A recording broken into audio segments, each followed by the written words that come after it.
You're listening to episode 23, Sonnet 41 of Mike and Scott Read a Poem. Mike, 23 episodes. That's a big accomplishment, man. Great job. Yeah, can you believe that? Yeah. Give me 5. Here you go. Whoa, 5. Up high. Up high. Boom. Gotcha. Yeah. Down low. I can get that. Here we go. Too slow. Really brought the mood down, didn't you? Episode 23, Sonnet 41 of Mike and Scott Read a Poem.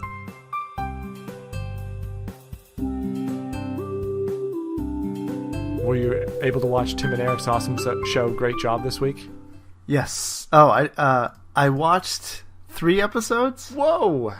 But they were the first 3, so I guess I'm just going to watch them in order. Oh, you're going to continue to watch it? Yeah, it's really, really funny. Okay. Oh, man. It's probably the most random thing. Very random. It's like the most random 15 minutes or so. Yes. Of life up until this point. Not even just television show, but life itself. Yeah, absolutely. Half the time I'm just waiting for that thing to come out of left field and smack me in the face. But then it doesn't happen. And then it comes out of right field. Yeah, and then it comes out of right field. But instead of slapping you on the face, yeah, it shakes your hand instead, though. Did you see John C. Reilly on it? Yeah, he's the guy selling fruits and vegetables. or no, it's called for health or something like that. For your health. Yeah. For your health. It's a segment. For your health. I love. Oh yeah. So it's basically they're just imitating amateur video, right? Like really, really horribly done amateur video. Yeah, it takes a lot of skill to make bad video. I think maybe they're even actually using videotape. Oh yeah, I've experienced that when I try to like imitate a child's crayon drawing. Like yes. I can draw okay, but I can't pull off a good child's crayon. I think I can because I never progressed past that. You gotta tap into that inner infant. Well, since we just started an Instagram today, we're trying to be more interactive with the listeners. So since we just started an Instagram today, would you like to, at some point this week, draw something with crayon and put it up on Instagram and see how much you can make it look like a child's picture? I'll try. I don't have crayon, but I'll see what I have. I don't know how somebody acquires crayons. I don't know if there's some sort of black market for crayons. Yeah, they're usually in your couch cushions. Whether or not you have kids. They just end up there. Yeah. It comes with the couch. They have a few crayons down there. And just like 54 cents. That couch is a little out of our price range. Yeah, well, it does come with 54 cents in the cushions. Oh, it's the 54-cent model. Okay. 54% off guarantee. So we're going to try to be more interactive with listeners. So if you would like to see images from Mike and Scott Read a Poem, you could follow us on Instagram at MNSPoem. That's all you say when it's Instagram. That shows I was about to put some sort of like at or something on there, but no, it's just MNSPoem. Go to Instagram and search that, and you'll find us. Right, Mike? That's right. All right. MNS. Yes. Poem. And then on Twitter, we're at MNSPoem. How convenient. And if you want to send us an email, it's mnspoem@gmail.com. If what you have to say can't be done in a message on Twitter or just posting on Twitter or commenting on something on Instagram, if what you have to say is a little more personal, you could put it in an email. It's as personal as we get in this day and age. And that's mnspoem@gmail.com. All right, so that's us being interactive with the listeners. Oh, so maybe you'll draw a picture with crayon, but I know you're a busy man.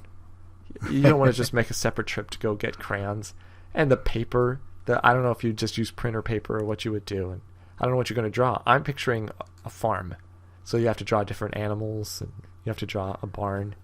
Oh, yeah, okay, it might be good to have a theme. I was actually just going to scribble all over a white piece of paper. Oh, like a little kid?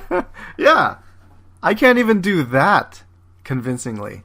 That's what I'm Yeah, saying. even when you do that, it's like, I could see what he was thinking here. These are some very bold choices.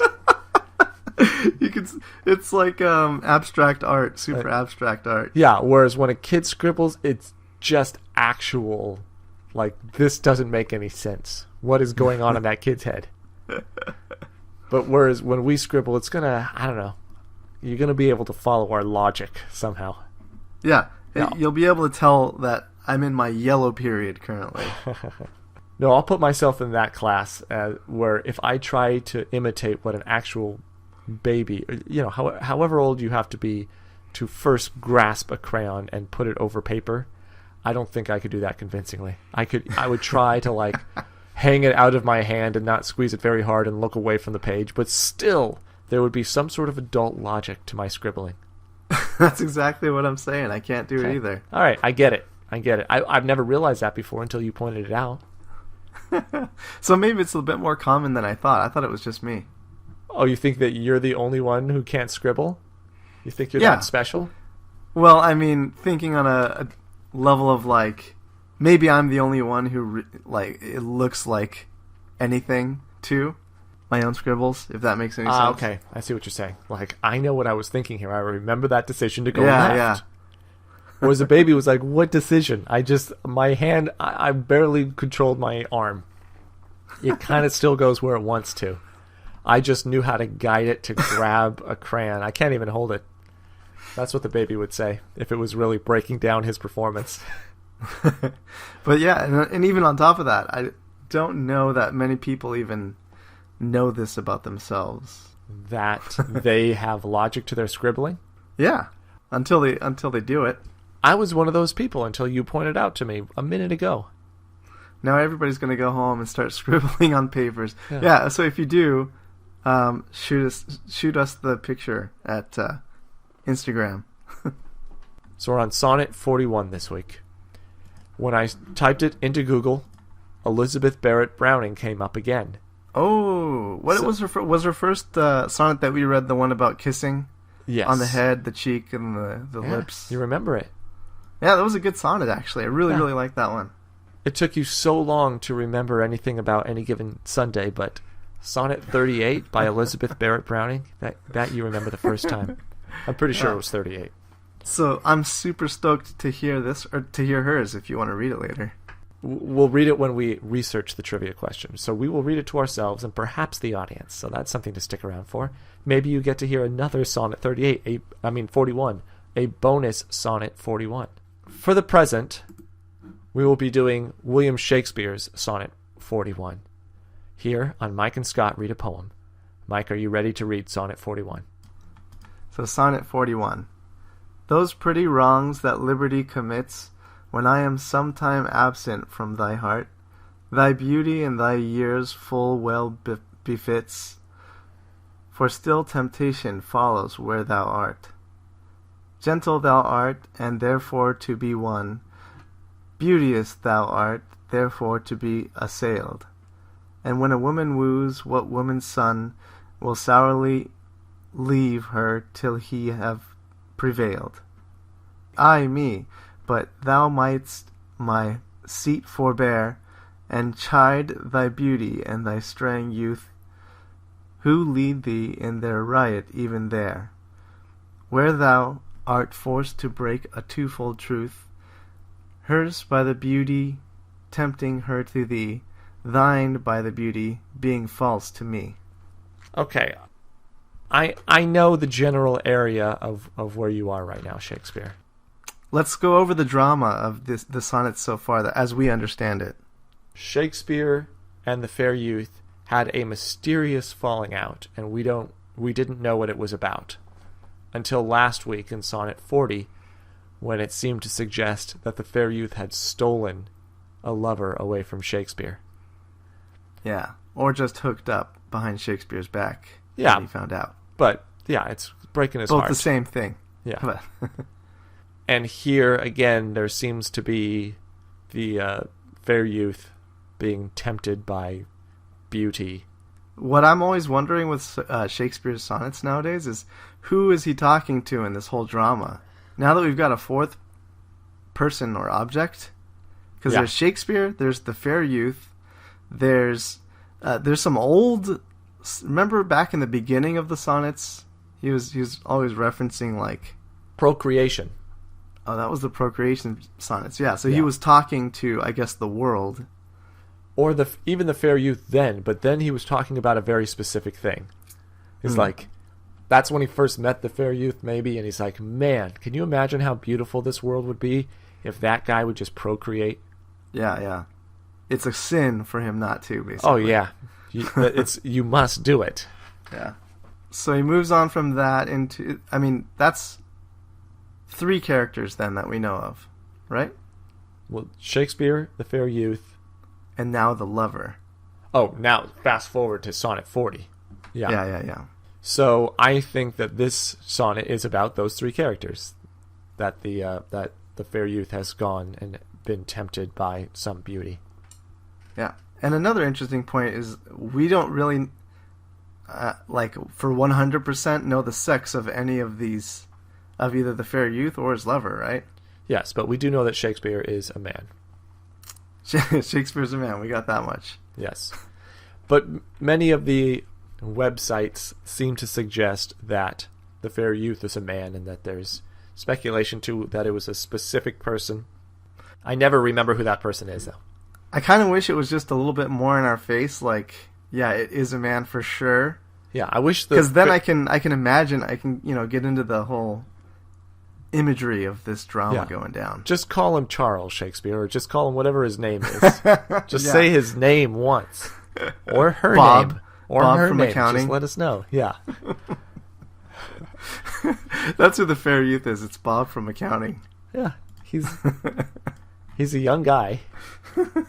He's just so full of life and vigor. He somehow got through accounting school, still with just this passion and energy for life. It's very rare in an accountant.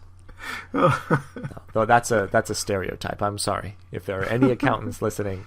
I'm not saying that you don't have verve and vigor. Okay, so to the sonnet. All right. You had the word pretty in the first line. Those pretty wrongs. That liberty commits. Yes. I have those petty wrongs that liberty commits. Ooh. Wonder if there was a mistake by one of the websites. I don't think so. I'm guessing that it's like 2 different translations, and this is common to argue over this word. So yeah. They do mean totally different things, though, right? Well, I've never heard of a pretty wrong. Those pretty wrongs. I mean, there's a lot of stuff Shakespeare says that nobody's ever heard of, though. Or it's just the modern day. It was pretty wrong. Oh, Was that wrong? Oh, it was pretty wrong. yeah. Shakespeare invented that. Pretty. It's Larry David's thing. It's pretty wrong. All right, I have those petty wrongs. I guess I don't really know what a pretty wrong would be, because I don't think it's the modern day pretty wrong. It doesn't seem to be the same thing as petty.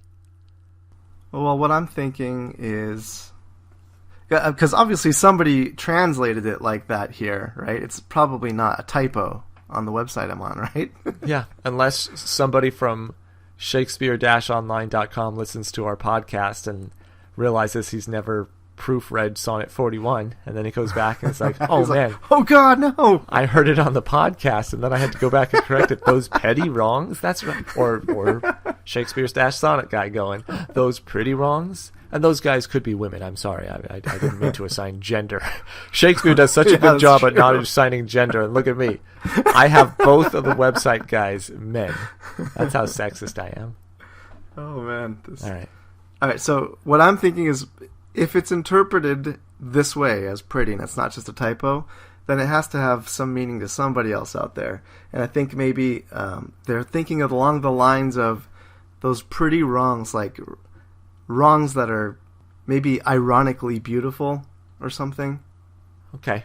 See, yeah, maybe as we read, we'll figure out if he's talking about wrongs that they're actually wrong, but maybe it's good at the same time. That's what I mean. I don't know. Yeah, if they're like, man, that really hurts me, but at the same time, it's pretty hot. It's pretty hot. Let's see where we go. Let's see how hot Shakespeare gets. That liberty commits, that you do when you are free to do it. Yeah. When I am sometime absent from thy heart, when you're not thinking about me, thy beauty and thy years full well befits, for temptation follows where thou art. For still temptation follows where thou art. So, does that mean he's still a hot piece? Yeah.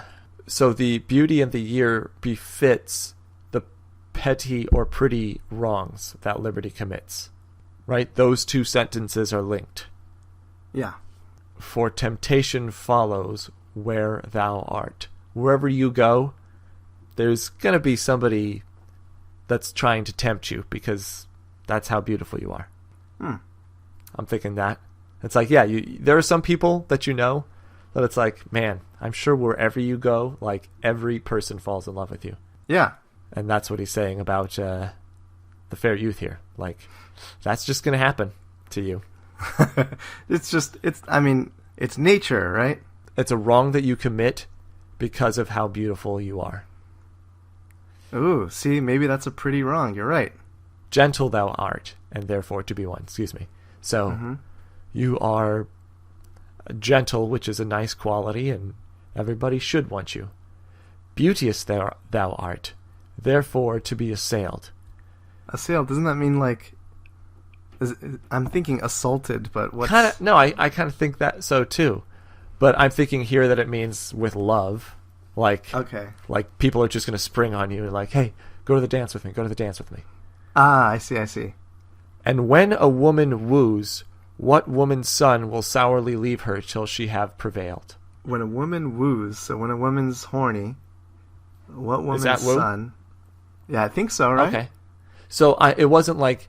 Because with a man, the verb to woo somebody means you're going after somebody. Let's... Here, you're right. Let me look it up then. I'm not sure.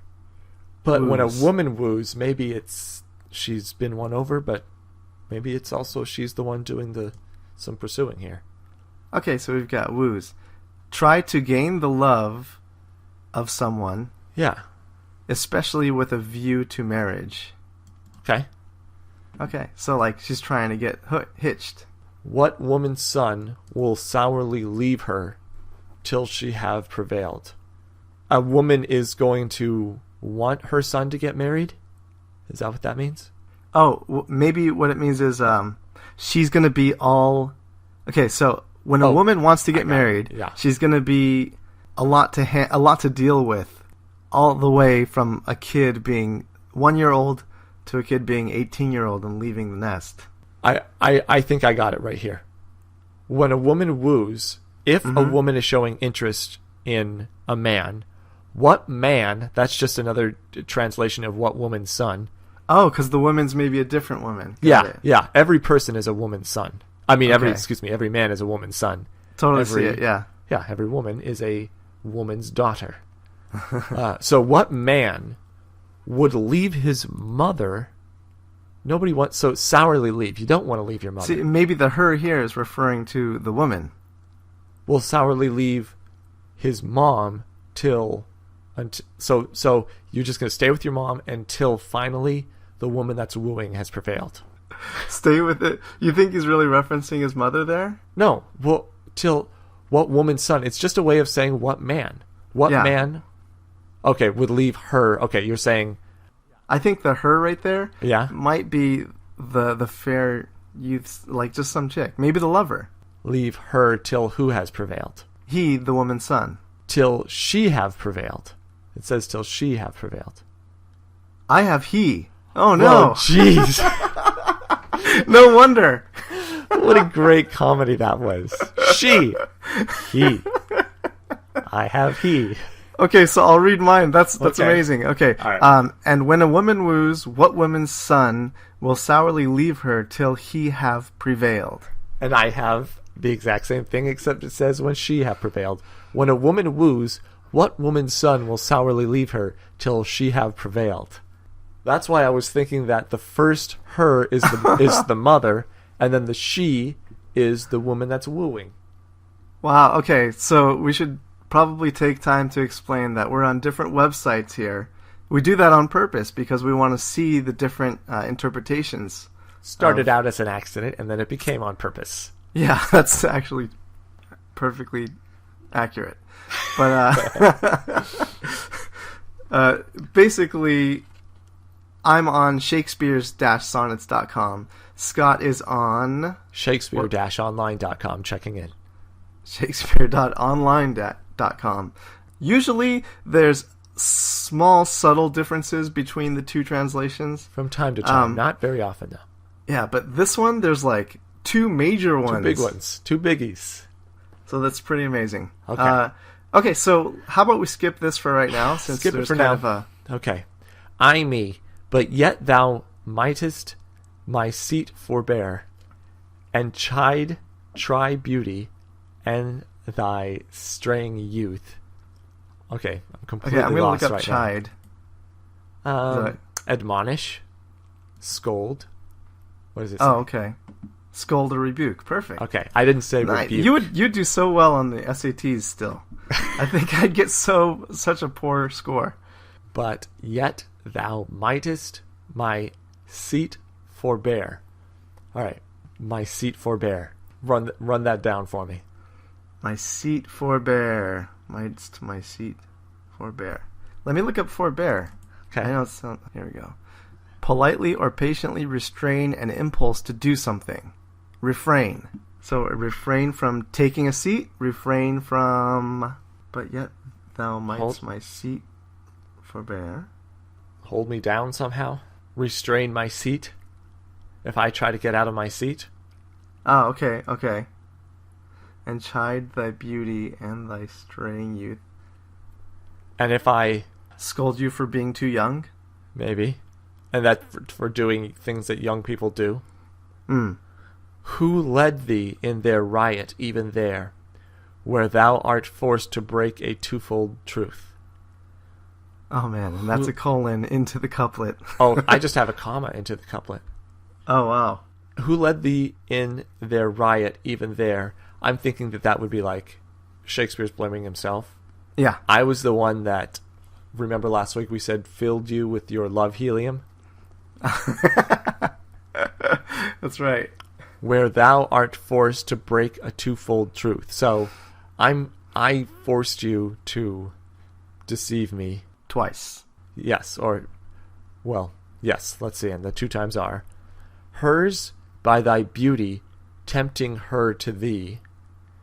Okay. Thine by thy beauty, being false to me. Ah. Okay, so I know who he's talking about there in the couplet.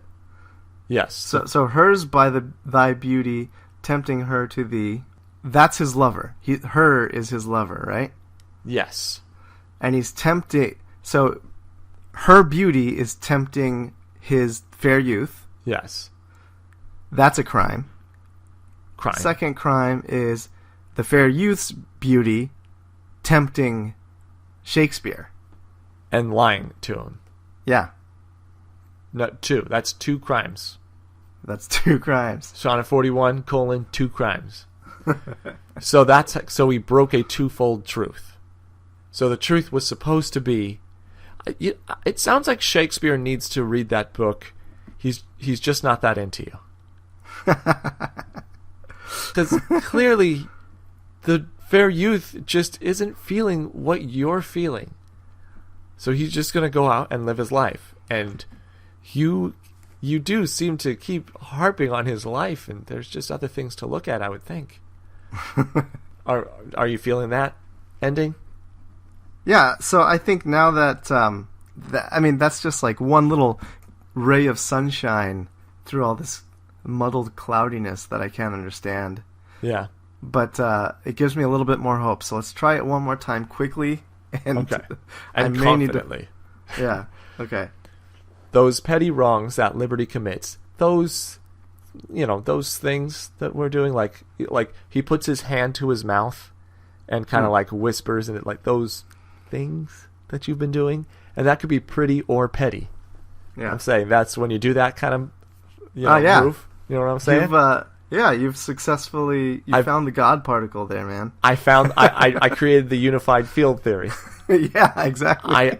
I connected the words of petty and the words pretty by doing just that little sign that you do when you just like, you kind of lean into somebody and you put your hand to your mouth and you say those petty wrongs or those pretty wrongs, same thing. That liberty commits when I am sometime absent from thy heart. So you're not thinking about me, or maybe you've moved on. Maybe this is just a little bit after we've broken up. So right here, just to be clear, he's talking to the fair youth. Fair youth. Yeah. Thy beauty and thy years full well befits. Your beauty, I don't know if and deserves... What? Your beauty and your youth. Your beauty and your youth somehow... But deserves it fits you well. Deserves the attention that you're paid. Yeah. For still temptation follows where thou art.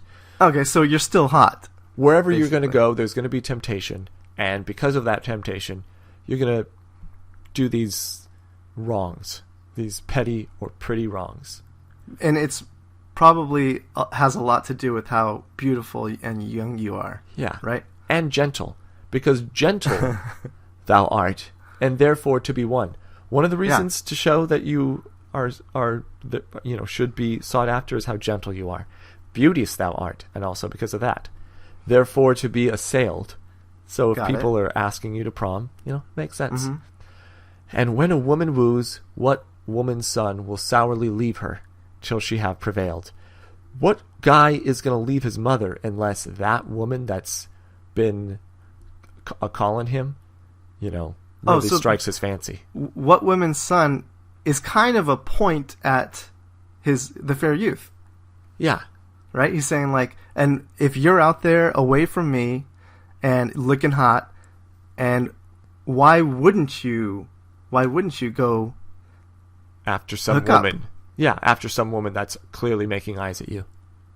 That's what I'm seeing in this. Are you seeing that too? Yeah. All right. She's hunting you. She wants you. And you're feeling it. So you're willing to give everything up and go after her. I get it. Ay me, but yet thou mightest my seat forbear. I think this is, you're just refusing my love. So, I don't really know how that fits. I'm just throwing that in there. Okay. And chide thy beauty and thy straying youth. So this is me scolding you. I'm scolding you just because you're acting like yourself. Who lead thee in their riot even there, where thou art forced to break a twofold truth? So who did lead you into this place that you're in, this riot? So this triangle is what he's saying. This love triangle. But do you think Shakespeare is saying that woman led you here, or that I led you here? Who led thee in their riot even there? I think Shakespeare's saying that he was leading the riot. I think that he's saying that your beauty and your youth led you there. Your beauty and your youth led you where? Into this situation. Into the love triangle? Yes. Yeah, so, that's for sure what he's saying. So what does that first line mean? I me, but yet thou mightest my seat forbear. Yeah, that's the only line that's given me some trouble. Is I me what we think it is? I'll look up that phrase to see if it means something. I me, an expression of woe. That's pretty much what we figured it was, right? Yeah. Yeah. Shucks. You might refuse my seat, but thou mightest my seat forbear, and chide try beauty.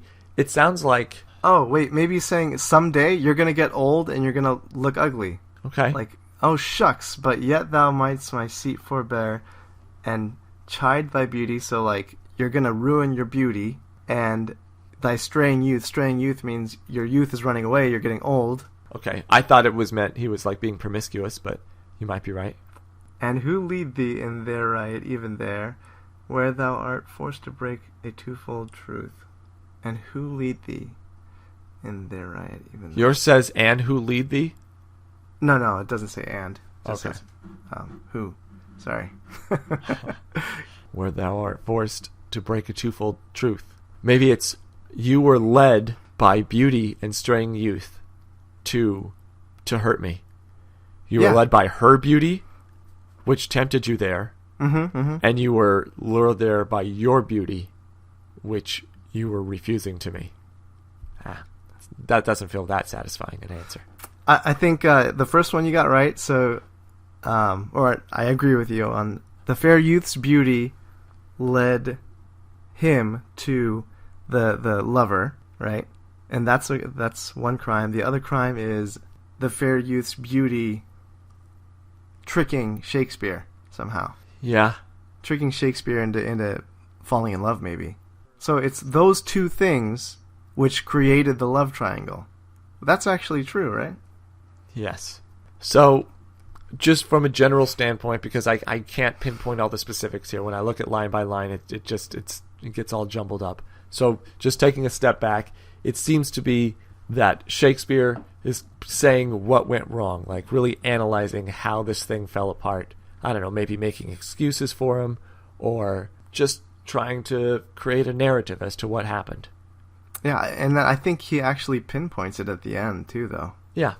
Like, here's exactly what happened in this whole situation. For me, taking a step back, that second read-through, or the third read-through, actually, really got much clearer. Wait till the fifth. We're going to do two more.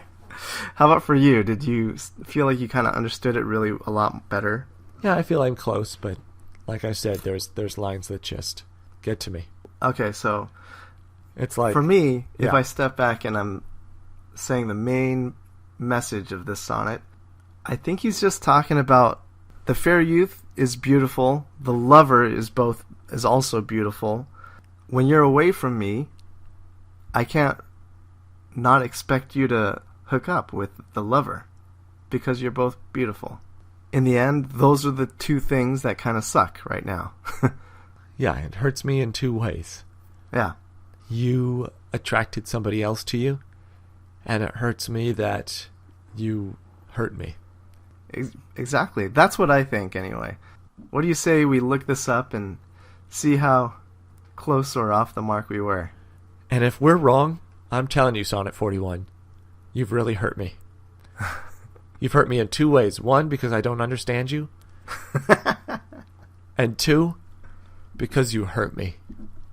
On my show, on Mike and Scott, read a poem. You're going to win an Oscar now. Yeah, exactly.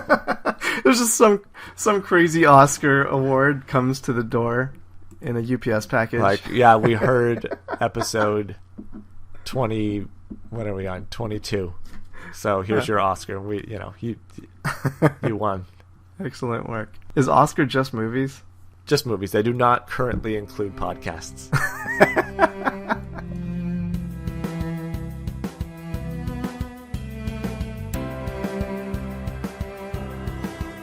And we're back on Mike and Scott Read a Poem.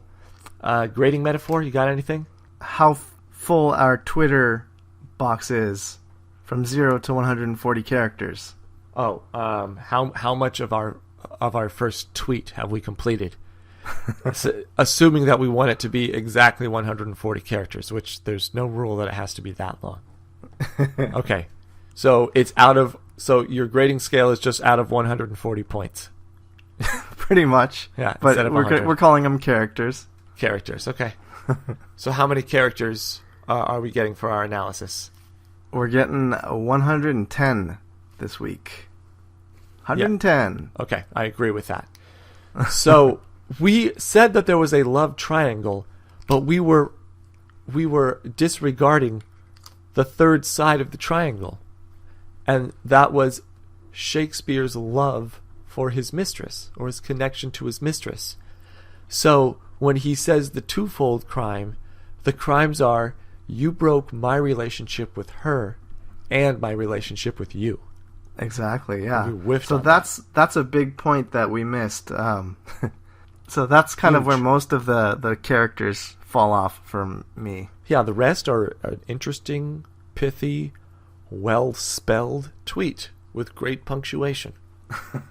And in the end... And pop culture references. Yeah, jammed a lot into those first 110 characters, and then it just stopped.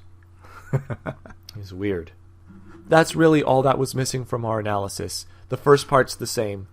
that, hey, these little affairs that you're going to have, it's just going to happen. It's who you are. You're a beautiful person. Wherever you go, people are going to be into you. You're going to be tempted, and it's just because of how beautiful you are. I understand. Shakespeare's Das Sonnets takes that point and sort of compares it to the fact that Shakespeare was pretty upset a sonnet or two ago, and now he's kind of understanding of it. Like, it's just nature. Yes, in the beginning of the sonnet. Yeah. But maybe that was just him. We keep saying rope-a-dope, but maybe that was just like a fake out. It's like you extend your hand to shake their hand, but really there's a hand buzzer. You know. Yeah. Or the up high, down low, too slow. Too slow. Like everything was going so well. I high-fived you. I was excited. I did it down low. It was great. Or wait, how do you do it? High five, up high, down. Okay, so first I did it right in the middle. Everybody could do that one. Then I did the high one, and I was so jazzed that here I am doing fives that I normally never pull off, and then you had to do the down low, which I know I can do, but you pulled it away too soon, and you exclaimed that I was too slow, and it ruined all of the warm feeling I had going into it. I imagine this happening to you as a child, over and over again. On the recess ground, that playground. I mean, and just slow motion bullet time view of you, all these thoughts going through your head. That'd be a great short film, and you just see like a 7-year-old out there, and he's reading the exact words that I just said. That would be great. Yeah, it'd be like 10 minutes long. Yeah. So if anybody would like to film that movie, you could post it. I don't know. Do we need to now have like? You can email you can email it to us. But I'm saying, is that something that's too long to be on Instagram? Because can't you have videos? Host it yourself somewhere else, and then just send us a link through Instagram. Sure. YouTube. I don't think we're going to do the social media thing. I don't see this happening. It's a lot of work. It's a lot of work. It's not us. Okay. But so we softened up. It's okay. These things are going to happen, but you did the one thing that you should not have done. You got to leave my lover alone. Yeah, because that screwed me over twice. Yes. Now I have to go find another mistress. That's awful. And I don't like you anymore because you did that. So you killed two of the good things I had going for me. I'm fine with you going out and doing your little petty crimes or pretty little wrongs, but don't do one big ugly one right in front of me. That's awful. So that's what the sonnet's about, right? Yep. If we had said that, we didn't do too bad this week. Yeah, it was scary at first, but eventually it kind of panned itself out. I think reading the couplet and kind of understanding who's who in that couplet at the end there, really pulled everything together for us. It's just we interpreted it a little bit. I said, we just missed the third side of the triangle, which is, we just had an angle. We just had a 45-degree angle. But, that added that last part. Trivia questions. Elizabeth Barrett Browning. Oh, that's right. Elizabeth Barrett Browning's Sonnet 41. Yeah, but there's got to be something else, right? We didn't actually come up with any this week. How about, I kind of was wondering, is there a name for that high five move? The jerk move where you do the down low too slow? Well, I don't know if there is a name for it, but let's just look up the history of it. We'll look up the history of it. All right. Up five, high five, up high, down low, too slow. You just type that into Google. Let's see what it says. All right. That and Elizabeth Barrett Browning and nothing else when we return on Mike and Scott Read a Poem. Is my voice really scratchy right now? Yeah, it is. I'm going to go get some potato chips. All right.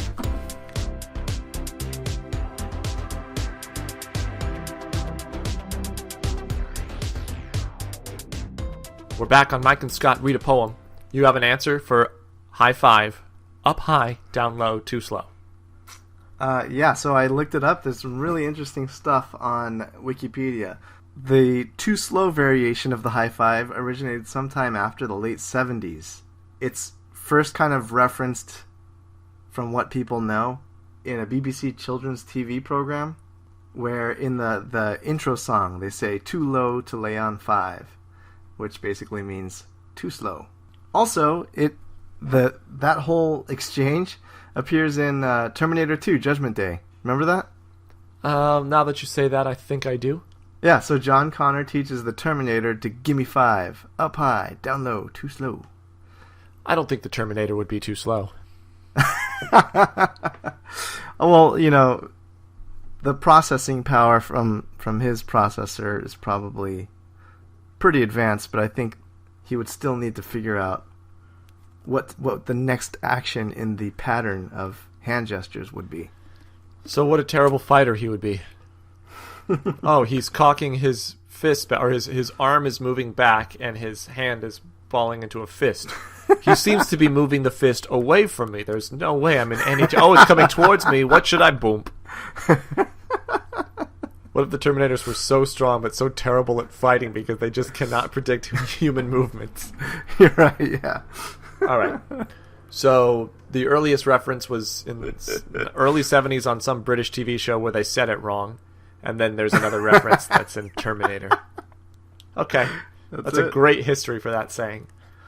Elizabeth Barrett Browning, I'm not going to read that poem. It's too heavy. I'm not even going to really go into the analysis, except just bullet points. It's about her thanking everybody who's ever loved her, but especially her dearest beloved. So it's just too lovey-dovey? No, it's just too thick. It's too hard to read. Oh, is it? Yeah, I'm just going to bow out of that challenge. I don't want it to bring this love helium balloon fest crashing to the ground by letting all the love helium out of it. But basically, it's about thanking everybody who's ever listened to her. And isn't that all we ever want to do, Mike? It's just pretty much thank everybody who's ever listened to us. And look, we know that you're going to have to go out and listen to other podcasts. I mean, you're just a great podcast listener, audience. You know, that wherever you go, people are going to want to do podcasts to you. Just please don't listen to... I can't think of an equivalent for us right now. Don't listen to some other dumb podcast that... I couldn't pull it out this week. There was no way to connect it to real life. You couldn't whip one out. There was no way to connect that poem to the reality of us having listeners on a podcast. I'm not ashamed to say it. Yeah. I thought I would find my way out, and I didn't find my way out. Oh, well. You know where you were heading is a terrible love triangle where we no longer get to listen to other podcasts that we like, yeah, and our listeners don't get to listen to us. And I didn't want any of that to happen. Yeah. You did good, man. Yeah. You saved it. I saved us all. Really, it's what I did.